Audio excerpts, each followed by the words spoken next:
Hey, what's going on, guys? This is going to be a tutorial on how to remove the OEM oil warmer from the 2012 and up Nissan 370Zs. I need to do that because of my oil cooler that I'm installing. I want to route my oil lines over the sway bar, and with this OEM oil warmer line in the way, it's not possible. There are no negative side effects of removing this thing unless you live in like a climate that has sub-freezing temperatures a lot of the time. And the only difference is that on a cold start, you should probably just let it idle for a little bit longer. And I also want to make it clear that I am recording this tutorial while I am removing this for the first time. So I don't know, and I don't really expect this to go 100% perfectly. Like, I might mess one step up, if that makes sense. Like, I do one step before I should do another. But if I do mess up, I will have a pinned comment below the video that tells you what you should do, like, differently from what I do in the video. And I'll also link a video in the description of the other guy that has a video tutorial on how to do this. His video is pretty informative, but he doesn't actually show much of the section where he's removing this stuff. He just kind of tells you what you need to do, and it kind of just makes no sense to me. So that's why I'm going to try and record everything I do. And yeah, so first of all, you're going to need to loosen the radiator cap. There we go. Set that aside, and then slowly loosen the reservoir pressurized cap. And the car should be cold while doing this.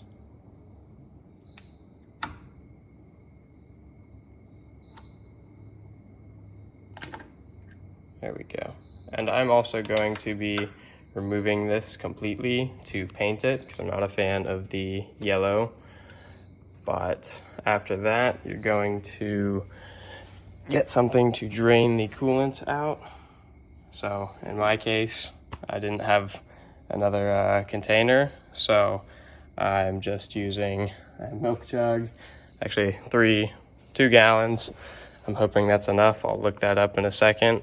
And you're also going to need a 2009 to 2011 oil filter stud, which goes in place of the one that is like on the OEM oil warmer.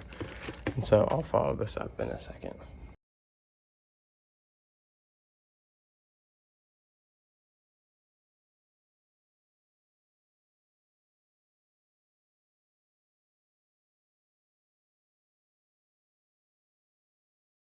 Okay, so I just looked it up, and the radiator and coolant system can hold up to 2.25 gallons.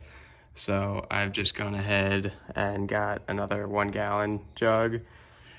The next step after removing both of the radiator caps is to loosen this. I have an aftermarket CSF radiator, so I have a flathead like unscrewing thing right there. In the Fast Intentions instructions, it says that it's a Phillips head, so that will probably be the case on the OEM one. And I don't recommend using jugs. This is just what I have on hand. And from there, I'm just gonna loosen this and drain these, and then I will go to the next step. Okay guys, so I've run into an issue on the second step. I'm trying to loosen this bolt, and it does not want to budge. I tried using the flathead first, and it just wouldn't budge at all. But the flathead also wasn't like big enough to fill in this whole crevice. And then I tried using a 16 mil, because that's what perfectly fits right around this. But it is bending the attachment point right there. It's just bending it, and obviously I don't want that. So I tried using an impact, like a drill, to try and like make it budge real quick, just to break the tension. And it dug into the dug into the, like, whatever material it is, metal, aluminum, whatever. And so at the moment, I'm kind of stuck. I don't really know how I should get this loose, but I'll update with what I do.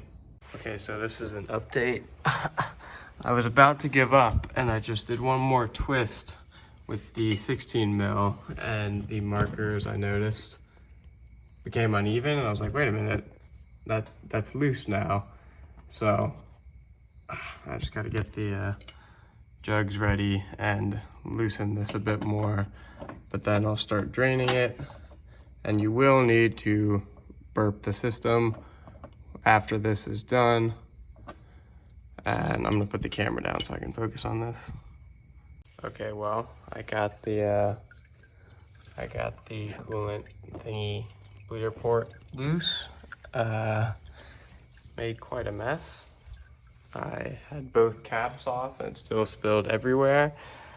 And I've also now found out that it is potentially possible to delete the OEM warmer without even draining the coolant. So that is disappointing, but I'm not really, I don't care too much because I'm also going to be removing this reservoir and painting it, which I wouldn't have been able to do if it was still installed. So I'll need to bleed the system anyway.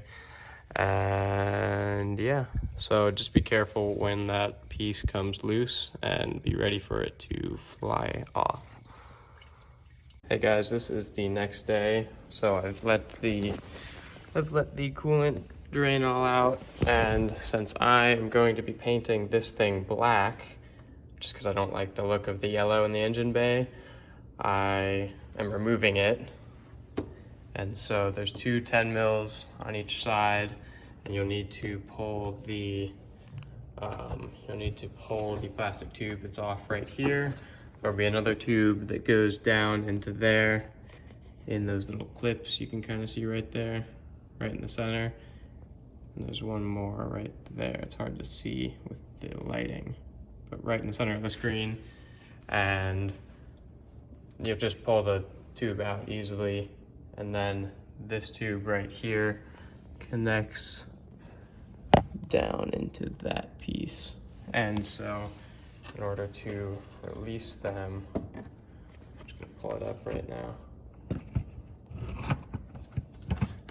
In order to release them, I used a pair of these and pinched the clip like that, and then just pulled it off. And I'll have a video on painting this and how I did it. And I also just learned there's another 16 mil nut up top, but I don't really have, as you can tell, something that can fit in there to catch the coolant. I don't even know if there's still like any in there. I just don't know. And so now I'm also going to be installing the heater core hose, like aluminum replacement. But the second step that I'm going to do, you should also just double check this, or one of the viewers will double check me, is for removing these lines. So I'm going to pull this one first, and then I will try and figure out how to loosen the top one next. All right, guys, so it's been probably like 30 minutes. I've kind of been wasting time, but you have to remove two hoses. I'm basically just following I probably said this already, I'm basically just following the Fast Intentions oil cooler install instructions. And so they tell you to remove this hose and this hose. And so, like I said in the previous clip, I used one of these and just pinched the two. And then I also used vice grips. The vice grips couldn't really pull well, but they did the job. And you have to move this metal piece like decently far back, much farther than I was expecting. So I spent like 5 minutes trying to pull this hose off without realizing like I had this much space that still needed to be, like I probably had it like there and I was trying to pull it off. I didn't realize how far I really needed to go.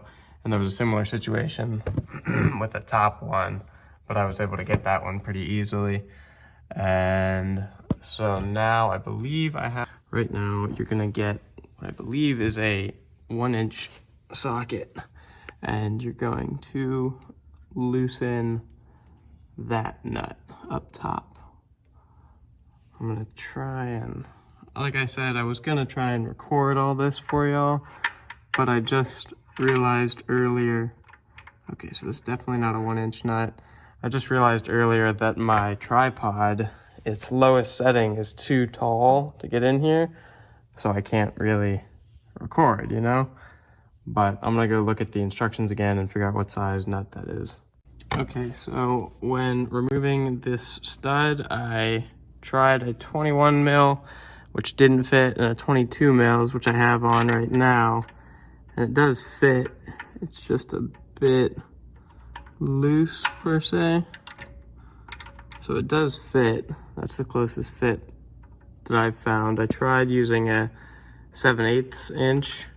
That's the biggest one I have for American, but it didn't work. But I'm gonna go ahead and loosen this, and yeah. And then from there, I believe then we remove the 10 mils, but I'll follow it up. Okay guys, so I just removed the previous like oil filter stud thingy that was in the sandwich plate right there. Got it out with a 22 mil. Pretty easy, just one hard pull. When you do that, make sure that the coolant line that's hanging down doesn't drip into the oil pan like mine did. I just wiped that up with a napkin or paper towel or whatever. And now I believe this piece should be free to come loose. Shit. Let's see if I can set y'all up right here so that you can see.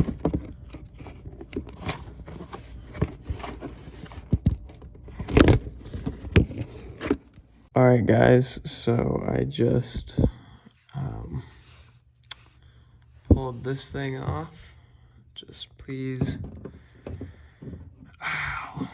be careful when you do that. I just slammed my hand into one of these and cut the shit out of myself. So, not the happiest at the moment. Now you need to thread the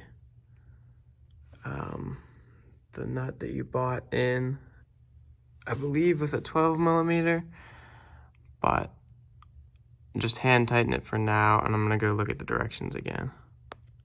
Okay guys, so before you go unbolting these little coolant lines, what you're gonna need to do is, if you have stock intakes, you'll need to remove the driver's side intake, but you're gonna loosen that coupler right there, and then you're also, you're gonna need to pull this line down to the bottom of the engine bay, and it can kind of get stuck on the serpentine belt if you don't want to loosen the serpentine belt. I don't know how to do that, and I'm not comfortable doing it. So what I'm gonna do is loosen this end of the hose in addition to that end, so that I can try and have more wiggle room on the top. But once that one is loose, you're also going to go down below the car and loosen the clamp on the far end, not this one, that one. And so the new rubber line you have will run from the far clamp to the top clamp that I just showed you before, wherever it is. I don't have a light, so I can't see. And I also went ahead and bought 2 spring clamps, or hose clamps or whatever, instead of reusing the OEM pinch clamps. Okay, so I have both clips released. One I just moved up and the other one I moved down like that. But I really can't pull that hose off. I'm having a really hard time getting it. So I soaked it in WD-40, and I'm gonna move on to the top hose. Technically hoses. I'm gonna move both clamps. So I'm gonna get the light angled somewhat down in there. And that is what we're gonna be removing. Or moving out of the way, that is. Vice grips would work better, honestly. But this is what I have on hand. Just wiggle it up like that. And then you're also gonna do the same to the other one right there. Okay, so I just finished up getting these hoses removed. I ended up removing this end because I thought it'd make it easier. It kind of just was pointless, but my trick was to get part of this open and then shoot some WD-40 in there, and it worked really well. And so what I did, I was having a really hard time with that end, so I jammed two little screwdrivers in there, flatheads that didn't cut the rubber, and then got the WD-40 in like that and just lightly sprayed it so that it would drip down the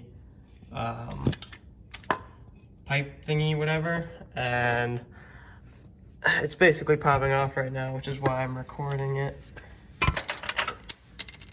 There goes my flatheads, but now it's off, and I still need to get the top one off. I haven't been able to do that, but after that you're gonna have 3 10mm bolts, one there, and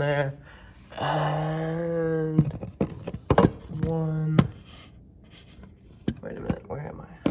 One there, and I guess one there. I don't know. I'll have to check the diagram and I'll make another clip. Okay guys, so I finally got this one out. I've slightly cut it. I don't think you'll be able to see on accident when I was using the pliers. If you can see slightly to the right, there's a little cut there. Anyways, it's not important. I'm basically about to get this one loose, so I just wanted to show you how I used the same method. There's really no like room in here. I'm using my left hand, so I don't have much strength with it. I'm a righty, but I used the same method as before. I jammed a small plier in there and sprayed some WD-40 along it, and then it ran along into the crevice. I thought it was about to come loose. I can tell it moved a lot. So I'm just trying to record as it comes out. But I'm gonna try and put the phone down. I don't know if y'all can see. Anyways, I'm not gonna be able to record this, I guess. Hands are, okay, well, that one's clean, but all kind of nasty.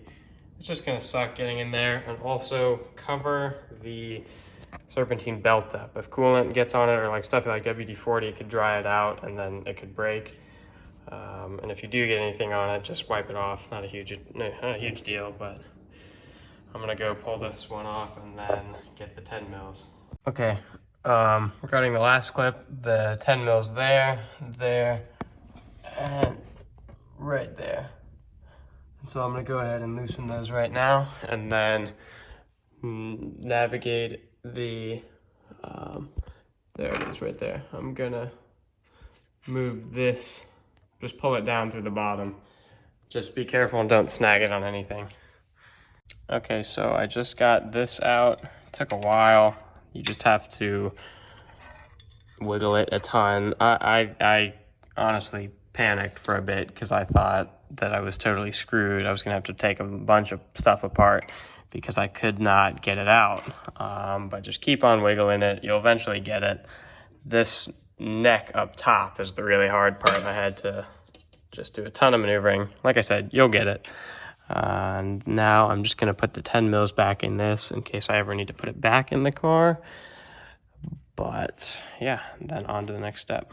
Okay, so I think I already said this in an earlier clip, but in case I didn't, anyways, I'm saying it again, but you're gonna now insert the other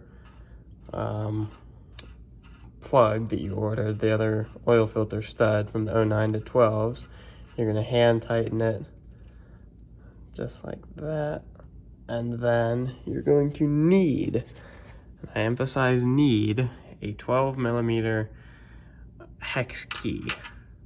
And I looked everywhere for this thing. I went to Home Depot, I went to Lowe's, I went to Walmart, I went to Harbor Freight, I went to Tractor Supply. But basically you're gonna need the 12 millimeter,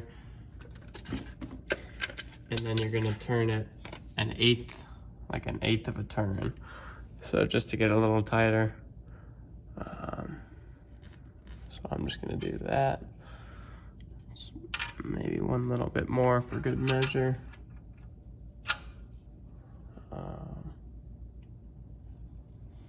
Just like that, nothing crazy. And then you are good to go. And from here, I believe you're gonna thread your sandwich plate on. Okay guys, so now the sandwich plate is tightened on, and I've got this relatively loose. It's about to be hand tight. And I've run into like a slight potential complication right here. I'd like to go for this. I'd like for this piece to rotate just a little higher, just a little more like that way. But the this electrical line's in the way. And so what I'm gonna do, I might reverse this later on, but if you're able to see, I don't know if I can get the light in there. I'm not sure if y'all are looking at it or not, but the way that clip works is just you pinch both sides and then you can pull it out, or you can just cut it. I don't want to do that. And then I'm likely gonna have to zip tie it to the power steering fluid line, but I will update with what I decide to do. Okay, so I just got the aftermarket line rubber hose on like that. I don't have it zip tied to this pipe yet, but I'm gonna need to. The reason I haven't done that is because there is too much line. 32 inches was too much. So in the Fast Intentions oil cooler installation that I'm kind of basing this video off of, they say use 22 inches. So I'm gonna measure out 10 inches off and see how the fitment is. All right guys, so I just ended up trimming down the hose quite a bit. It's kind of the majority of what I cut, but now it is curving at the point where it won't rub on that metal piece there. It clears the Hotchkiss sway bar. It won't rub on that piece right there. And now I just need to start zip tying it up to this hose right here, and then tighten the hose clamps. Okay, so I've got the zip ties on, one up top here. This is the main strength one to just prevent it from hitting the serpentine belt.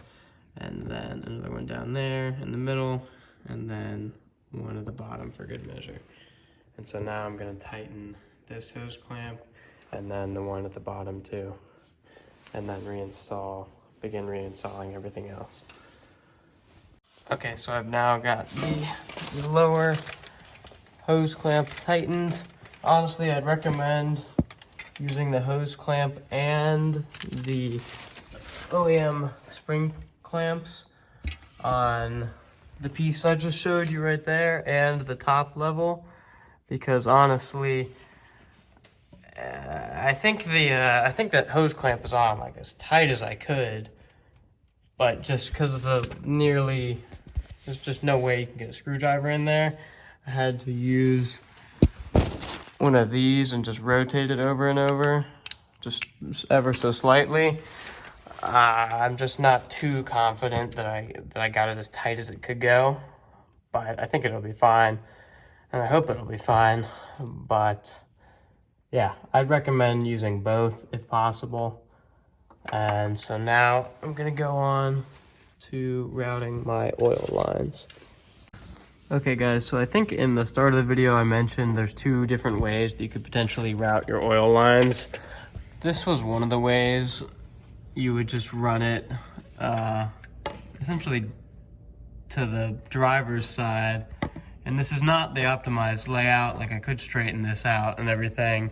And I also tried using the 90-degree fitting right here, which I think was a bad idea.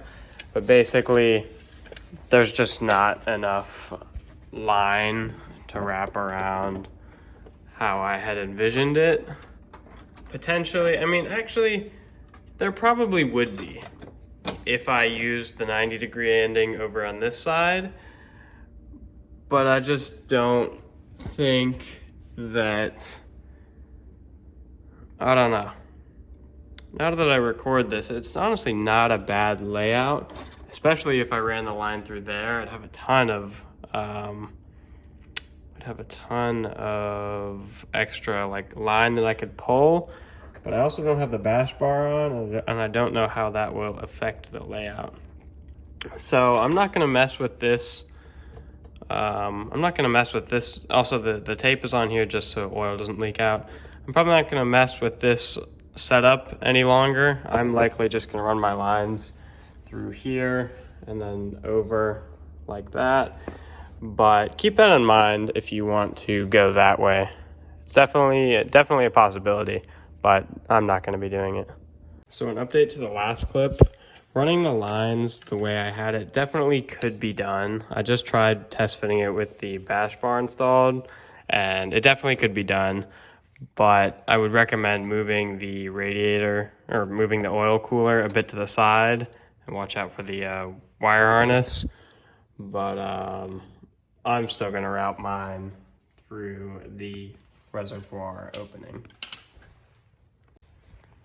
All right guys, so this is an update. I worked on the car last night. I've had it down for like 3 weeks, so I just kind of went in on finishing up a ton of this last night, and because of that I didn't record, because most of it's just the stuff I did in my original installation video.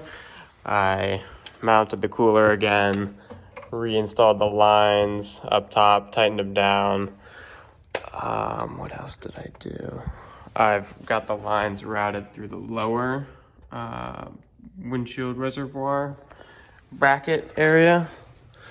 So it runs from there down below this bar, but above the front sway bar. You don't want them below. But an issue I'm sort of running into right now is that, well, I don't know if it'll be an issue, but I'd rather not find out the hard way, is that the line is rubbing right there.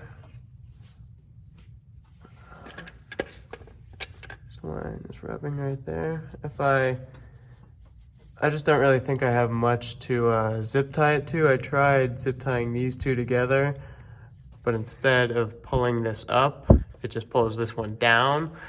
And so I think I've already tightened the oil filter down, and I've tightened the gold oil nut, but I think I'm gonna loosen both of those and rotate the sandwich plate just so that these point up a tiny bit more. And I haven't really seen this in anyone else's videos, but I've been having this line get in my way a ton. I don't know what it is, but yeah, I have no idea what it is. But this is the power steering line. I've just got these zip tied up. Otherwise, I was going to be rubbing on the this thing. And so before I finish the installation, I'm going to cut these wires and get it situated more properly. I've also, like I said earlier, loosened these lines that used to be clipped into there. I'm not sure if I'm going to leave them like that or not. I'll have to update. All right guys, so I just finished rotating the sandwich plate a bit, trying to get the lighting. So now this line runs a bit above, or closer to above, the jagged kind of corner right there, and I'll just figure something out to get it higher up, but I'm happy with that. It also still has clearance up top there. It doesn't hit that little opening, and everywhere else is looking good.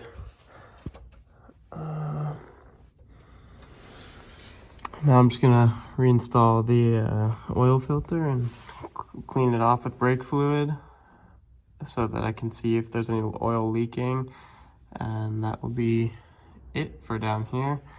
Definitely use a 24 or 25 millimeter nut. I'm using a 1 inch, and as you can see, it's kind of starting to strip this. Next time I'm definitely not going to use the 1 inch nut, but for now it works fine. All right, so in order to avoid the same issue as last time, I'm test fitting the bumper right now. The lines are about as tight as they can get, but since they're kind of close to touching that, I might move them back the smallest bit more.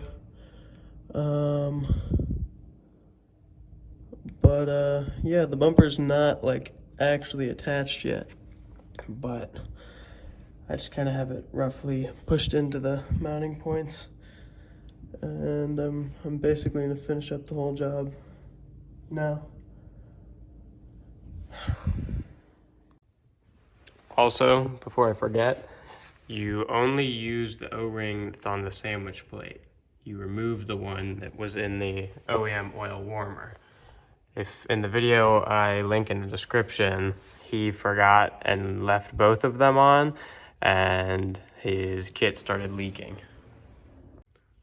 Okay, so an update. I had rotated the sandwich plate to clear this more, but when doing so, it now is really close to that rubber line right there. So I've got all these zip ties trying to get it to like sit higher, but I just can't get it to move at all. Right now I kind of have like a little wall of zip ties right there, but after 10,000 miles of driving, I'm not confident that it will keep up. So I'm going to be loosening this and rotating it back to how it was before. So this is after I rotated the plate. This fitting is nearly resting on that. I'm not really concerned since that isn't the mesh, it's actually the metal. I don't think it'll break through. And now there's a good amount of clearance between those two hoses, which is my main concern. This whole mess of zip ties is just pulling these away from this corner. As you can see, it got all scuffed up, and pulling this hose up. This is power steering. I don't know what this is. I can honestly remove this power steering one, but I'm probably gonna leave it. Now I'm just trimming these down as they fit into the core cooler. So I've trimmed all of the zip ties. Now I'm just gonna fill it up with coolant and then start the process of burping it. I'm also gonna re-pour my oil in because I only drove 300 miles on that, and I just drained it out in a new oil pan. I might have said it before, this piece was gonna be rubbing on that line. I think it's power steering. So I did a similar like zip tie kind of wall. I'm thinking it'll be fine, but we'll see. And so always check all the connections you loosen, because this one I didn't have tightened. I just checked it again with a 16 mil. I tightened that one. I'm gonna go retighten the hose clamp down there. I already did the one below. And now I'm gonna add the coolant, add the oil, and then be good to go, hopefully. So after taking his suggestion, this is where I wrapped it, just anywhere that was rubbing there. Rubbing on this power steering line, I believe, and right there. Looks perfect.